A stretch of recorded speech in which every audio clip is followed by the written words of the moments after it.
pessoal! Tá começando mais um episódio entre mercados e governos. Eu sou a Carol. Alô, amiga. Eu sou a Lara. E eu sou o Isaac. Hoje a gente vai conversar sobre um tema que parece técnico, mas está presente no nosso dia a dia o tempo todo. Qual é, afinal, a importância do Estado para a economia? Exato. Quando a gente fala de Estado e economia, muita gente pensa em quê? Em imposto, inflação, crise.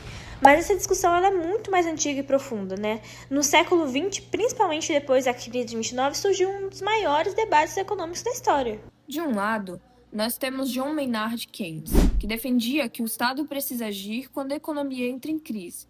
E quando a gente fala agir, é agir mesmo. Investir, gastar, estimular o consumo e criar empregos. Para Keynes, deixar o mercado completamente sozinho em momentos de crise poderia acabar piorando a situação. E é importante entender o contexto. A Grande Depressão deixou milhões de pessoas desempregadas.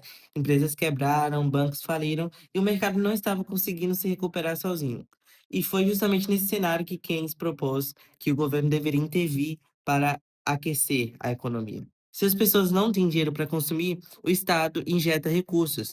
E se as empresas não investem, o governo investe. Basicamente, ele acreditava que o Estado poderia funcionar como uma espécie de motor-reserva para a economia. Quando o setor privado desacelera, o governo entra em ação para evitar um colapso maior. Mas claro que essa não era a única visão. Economistas liberais como Friedrich Hayek argumentavam que o mercado possui mecanismos próprios de ajustes. Para eles, quando o governo interfere demais, pode gerar distorções, inflação alta, endividamento público, ineficiência e até dependência excessiva do Estado. A lógica liberal é que preços, oferta e demanda se ajustam naturalmente. Se há crise, o próprio mercado ao longo do tempo encontra um novo equilíbrio. Intervenções governamentais poderiam atrasar esse processo ou criar novos problemas. E, claro, esse debate não ficou só na teoria. Depois da Segunda Guerra Mundial, muitos países adotaram políticas inspiradas em Keynes.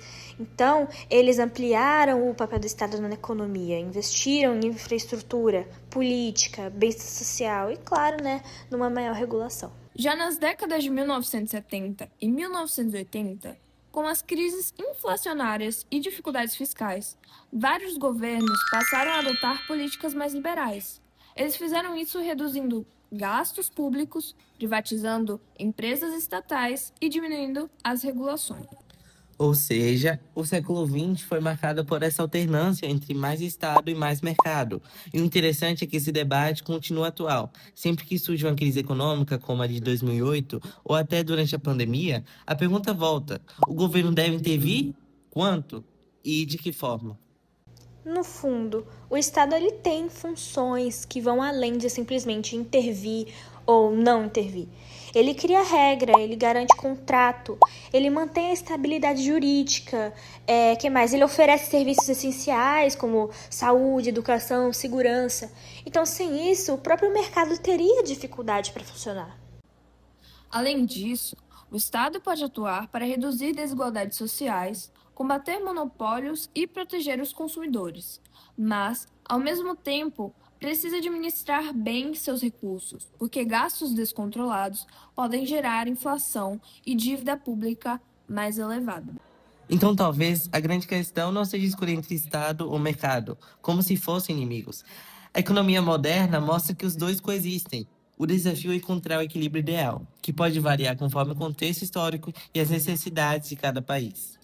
E é por isso que entender esse debate é tão importante. Ele vai influenciar políticas públicas, decisões do governo e, no fim das contas, nossa própria vida. Logo, se você paga imposto, usa o transporte público, recebe auxílio do governo ou trabalha em uma empresa privada, você já está dentro dessa discussão, mesmo que não perceba. Então, fica aí a reflexão. Qual deve ser o papel do Estado na economia hoje? E esse foi mais um episódio de Entre Mercados e Governos. Se você gostou, compartilhe com a turma e continue acompanhando nossos debates. Obrigada pela sua presença e tchau! Valeu, pessoal!